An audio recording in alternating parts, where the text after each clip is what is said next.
So my name's Amanda Bemis. I've been an RN for about 13 years, and I just recently completed a master's program in the Family Nurse Practitioner program at USM. Thank you. So yesterday we talked about what real food is. Not that you can't have it, but just what real food is. We identified ingredients that are hidden in our packaged and processed foods and conventionally grown foods. We talked about food dye, inflammatory oils, sugar and artificial sweeteners, additives and preservatives. And, I talked about this a little bit yesterday, but in all transparency, when I started learning about this, I kind of became really overwhelmed. It felt like everywhere I turned, there were just hidden disease-causing ingredients that were going to kill me and my family and everybody around me. My hope is that you guys don't feel that way, because there's practical ways that we can go about this, and we should not feel overwhelmed. So, the beauty in all of this is that the good food that God actually created for us fights disease. And the stuff we talked about yesterday, most of it causes disease. So it's actually, I think that's really incredible. I'm going to go through some kind of science-y type things in a little bit. Hopefully it's not boring, but I think it's kind of cool to pick apart a piece of fruit and see what is in it and what God put there for us. And also, I think I said this yesterday, but I'm going to say it a bunch of times. This journey does not have to be all or nothing. So you don't have to go through your house and throw everything away and, not have anything to eat and not know what to do and just kind of sit in the fetal position. We're going to go through a few topics today. A lot of this is focused on kids, but it really applies to all of us. And I think everybody here probably has some children in their lives. So the first thing I want to address is the statement that it's too expensive to eat healthy foods. Okay, this is a lie from the pit of hell. Come on. Remember, the enemy came to steal, kill, and destroy. And if you're eating foods that are stealing your health, killing you, and destroying your life, in the name of a budget, it's time just to be set free from that lie.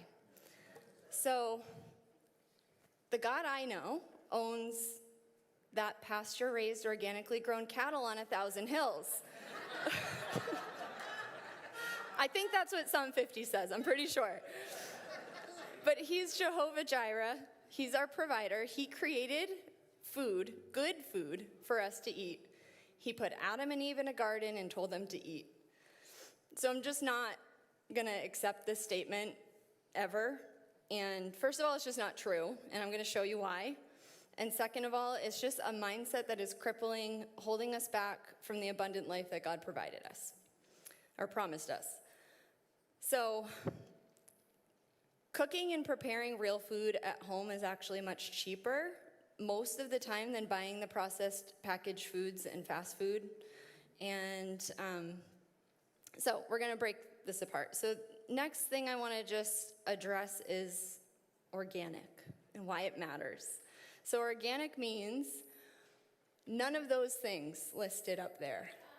That's a lot of gross stuff that we don't want. Maybe we don't know what some of them are, but I personally don't want sewage sludge as fertilizer in my food that's grown. So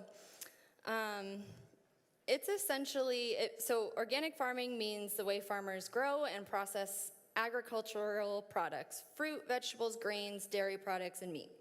The goal is to improve soil and water quality, cut down on pollution, provide safe, healthy places for livestock to live, enable natural farm animals' behavior, and promote a self-sustaining cycle of resources on a farm. In some cases, organic foods are even higher in nutrients than conventionally grown foods. Some studies have shown a moderate increase in the nutrients in the omega-3 fatty acids. For example, farm animals that are fed grass and alfalfa, they have a higher level of omega-3 fatty acids. And they, of course, have lower levels of pesticide residue because these things are not used. It's kind of impossible to avoid pesticides completely just because they're out there, but the organic farmers don't use them. And they also don't use artificial preservatives, colors, or flavors. So, glyphosate. I don't know if anybody has heard of this. Anybody know what glyphosate is? Yeah, Roundup weed killer is what it is. It's been in the news a lot over the last few years, so this is what's sprayed on 80% of the food in the U.S., and it has links to cancer. I just put a list of a few things that it's found in.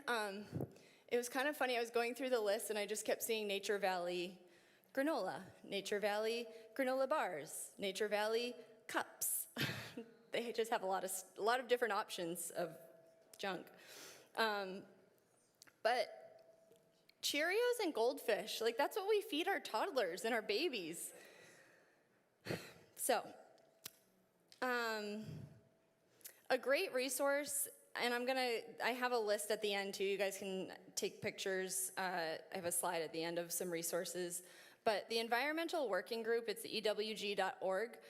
You can download or look at their list. There's Dirty Dozen and Clean 15. So it's essentially a list of conventionally grown, meaning not organic, fruits and vegetables that have less pesticide buildup on them compared to. So the Clean 15 they're the ones that are. So sorry, Dirty Dozen it's like if you're going to buy anything on the list, you want to buy it organic. If you're going to buy conventionally grown rather than organic, Clean 15, you can look at what's on there. They're a little safer. They test, I think every year, they test the levels of pesticides.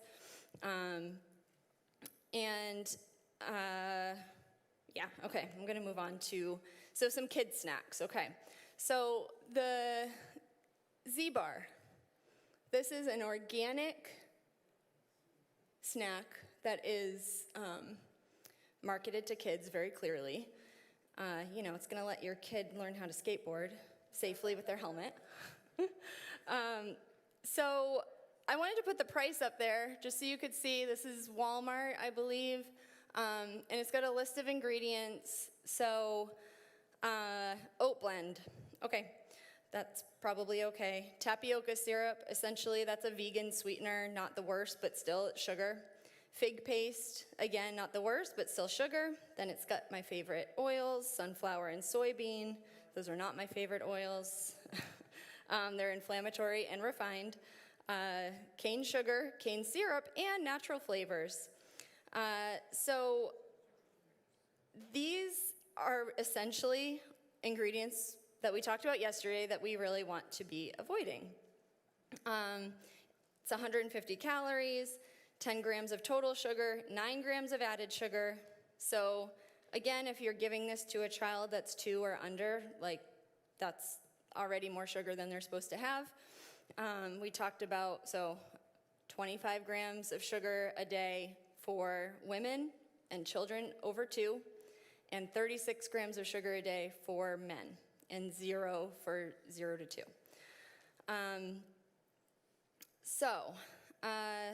This is essentially, there's no nutritive benefit of this snack whatsoever. It's a bar-shaped cookie that's made from organic ingredients, which, that's great that it's organic, but it's still just a cookie.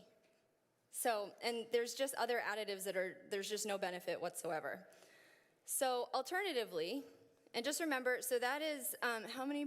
6 bars for just over $5. Okay, so an alternative would be apples and peanut butter. So you can buy organic apples, organic peanut butter, and a 3-pound bag of organic apples is approximately 9 to 10 apples. This will last you nearly twice as long as the Z-Bars. And, both of these are essentially $5 each. So, okay, I'm going to just dig into this apple a little bit. So, one apple contains 104 calories, 5 grams of fiber, It has vitamin C, copper, vitamin K, potassium, vitamins E, B1, and B6. Apples are rich in polyphenols, which is basically like really powerful antioxidants that help pull free radicals from the body. So free radicals are harmful molecules that contribute to chronic conditions like cancer, heart disease, basically inflammation in the body. So your body's constantly trying to pull these things out, and we need to feed our body antioxidants to help it. So apples are high in fiber and water, which makes them filling. Apples contain soluble fiber, which can contribute to lower blood cholesterol. Apples contain pectin, so this is a type of fiber that feeds good bacteria in your gut. It promotes gut health.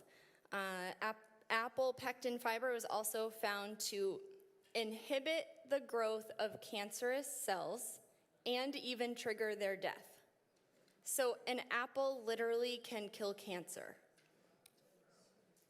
Apples contain flavonoids, which may lower blood pressure. Apples and other white flesh fruits like pears, they are associated with a reduced risk of stroke. Apples are high in, so these are two antioxidants, quercetin and floridin. I'm probably not saying that second one right, but quercetin is anti-inflammatory. It can reduce insulin resistance, which is a big risk factor for the onset of diabetes. Quercetin can also help protect your brain health by preventing oxidative stress in the brain, preventing and fighting diseases like Alzheimer's. Floridin is believed to reduce sugar uptake in the intestines, contributing to a reduced blood sugar load and thereby reduced diabetes risk. Apple's antioxidant properties can also fight asthma, preventing oxidative stress in the lungs. So this little apple is packed with disease-fighting nutrients. When you eat an apple, you're actually fighting disease. When you eat a Z-bar, you're just not, you're eating a cookie. You're feeding disease, essentially, yes. So peanut butter. And this really goes for peanut butter, almond butter, cashew butter. What you want to look for is organic, dry roasted, and you need to read the label because they love to add sugar, they love to add oils. If you've ever eaten a nut, it does not need oil because there's oil in it. So you just want to be careful looking at the ingredients. And some grocery stores have like in the natural food stores, they have a peanut grinder and you can just make your own and you know it's just peanuts. Let's see. Yes, this, can you go back one? I'm still on peanut butter. So the peanut butter is also just about $5. And yes, that's more than Jif. You could probably buy a big tub of Jif or Skippy for, I don't know, I haven't bought it for so long, $2, $3? It's going up, yeah.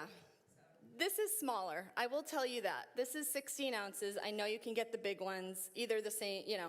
This is where you should put your money.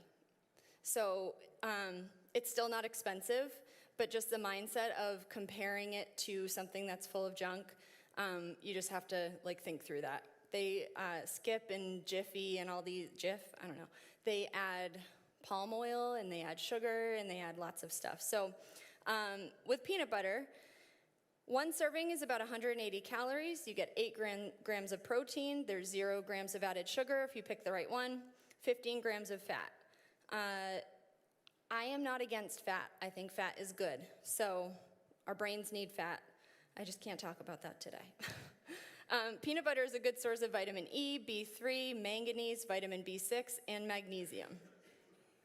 So again, this stuff is actually, when you buy real food, it's actually packed with nutrients that will fight disease. Okay, so snacks for kids. These are just some examples of things that you can do. Should be whole foods, and essentially this should go for us too. I think we always think, kids need snacks, but when I eat snacks too. So I talked about apple and peanut butter, just whole fruit in general, cut up fruit. There's so many different options. Raw or dry roasted nuts, no added oils or flavors. Make sure you just check the label because, again, they love to add oils to nuts. So you do have to look specifically for raw, dry roasted. Cut up veggies with homemade hummus for a dip. Hard-boiled egg. Dried fruit, like I say up here, it's okay. It should be limited just because, anything packaged usually has added sugar. But again, fruit has sugar just in it. It doesn't need sugar added to it. Fermented sauerkraut or other fermented vegetables. I know that sounds a little crazy, but you'd be surprised. Both of my girls love sauerkraut. And seaweed snacks, same thing. Sardines. These are all like really, really packed in nutrients, and you'd be very surprised at what kids will eat. So science tells us that a plant-based diet puts us at a lower risk for overweight and obesity, puts us at lower risk for high blood pressure, elevated A1C, which is essentially your blood sugar, elevated cholesterol. Foods rich in fiber can help regulate bowel movements and maintain your bowel health, and I'm going to talk about pooping today, so just be prepared. I'm a nurse. This is what we talk about. It helps control blood sugar levels and fight cancer. So I'm not saying everybody needs to be vegetarian. I'm not a vegetarian, but adding as many fruits and vegetables as you can in your diet is, I think, really important. Again, always just be thinking, is this food? So fruit snacks, what everybody loves to give kids, that's not food. That's just sugar in a little package. Veggie straws. I literally had a patient tell me once that this was in the pediatrics office, that their kid, the only way they could get vegetables into their, I think, 18-month-old was in puff form. So like veggie puffs. And I was like twitching. Because those aren't vegetables, just in case you were wondering. No, they don't. So again, is it food? It's not that hard when you just start asking yourself that. Like, is this real food or is it not real food? Okay, so can I use any packaged foods?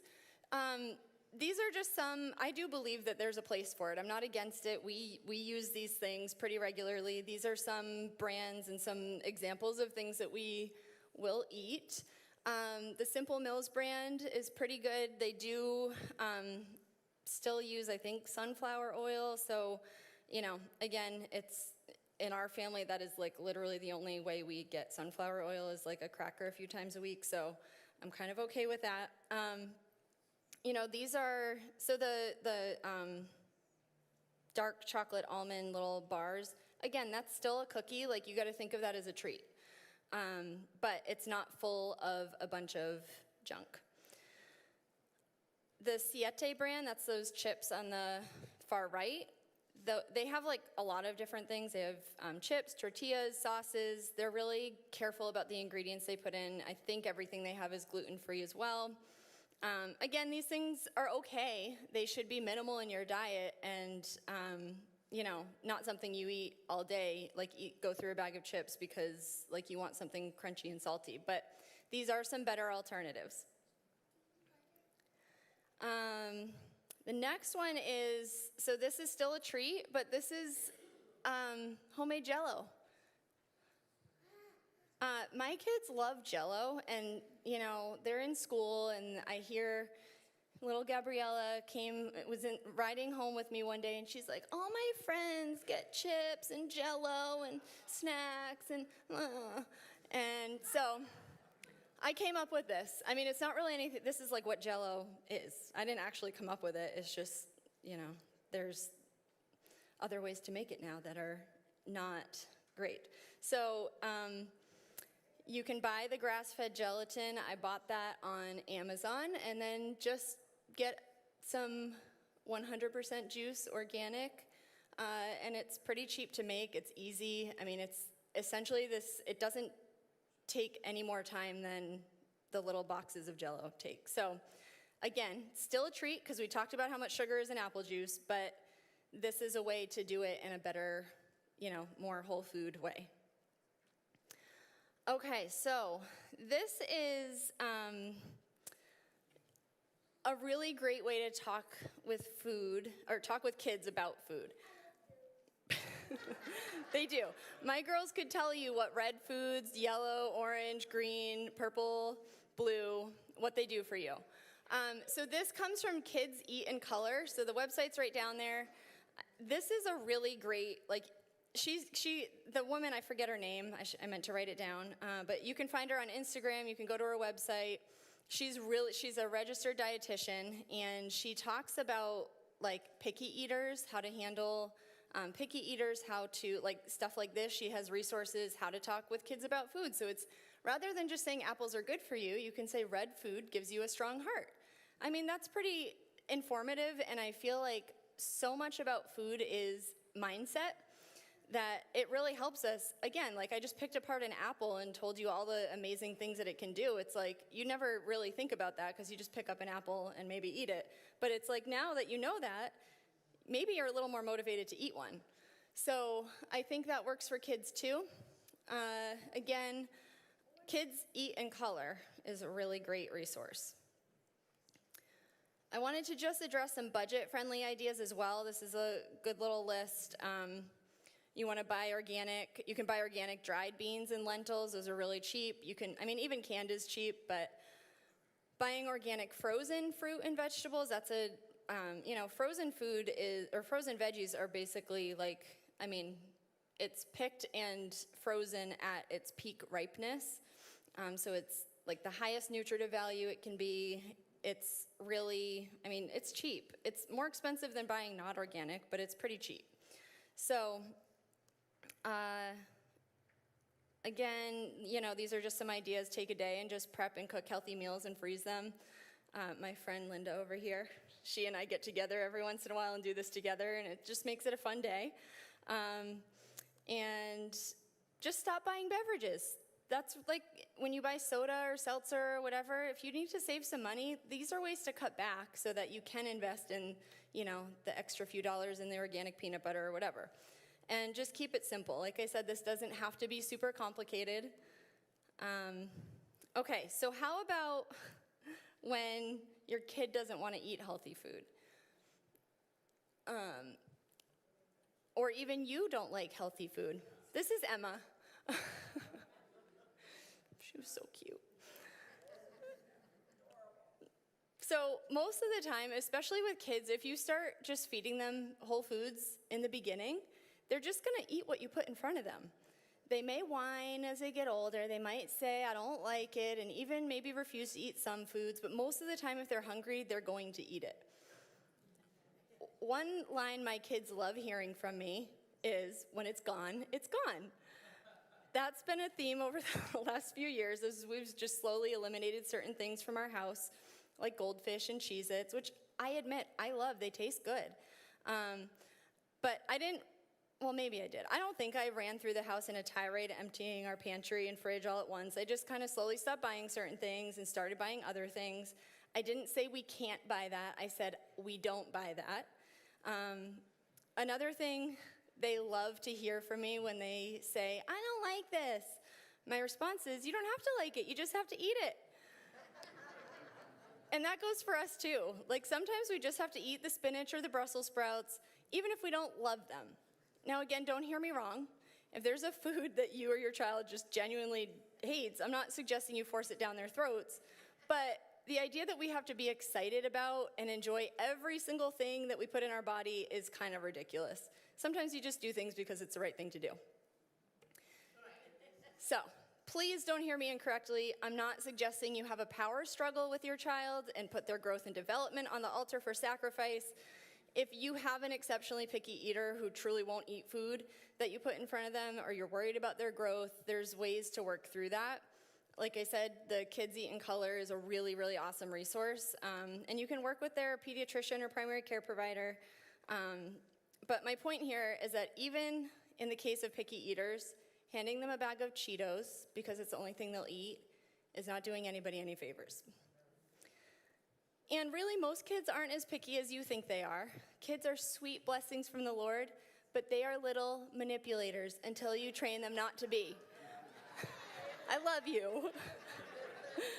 But it's our job to train them up in the way they should go. This goes for caring for their bodies just as much as it goes for sharing toys and being kind to others and knowing the Lord. They don't yet have the capability of making healthy choices for themselves. And it's our job to do that and teach them how so that they can live healthy lives. Okay, so when you offer kids a variety of foods, this is Gabriella. This is in December. We had that guy over there is a friend of ours. He's a chef, and he came and cooked an Israeli meal. He's incredible. We did that for our family Christmas get-together. This is Gabriella at 9 years old trying raw oysters for the first time. When you give them a variety of foods to try from, it's such a cool way to see them just explore, to be open to new ideas, to learn about other cultures. Like, food is such a cool way to grow. And, you know, I think she liked it. I know her face was a little like, but we had oysters about a month ago, and she wanted it again. So, you didn't like it the second time? She didn't like it the second time, but she tried it. So then, as promised, I just wanted to give you the resources for your health journey. You guys can take your cameras out and take pictures of that if you want. The Food Babe I talked about yesterday, but great resource, Kids Eat in Color. Yeah, these are all really awesome. Just look them up. Most of them have Instagram accounts if you guys are on that, or just websites or whatever. But I hope this was helpful. Thank you.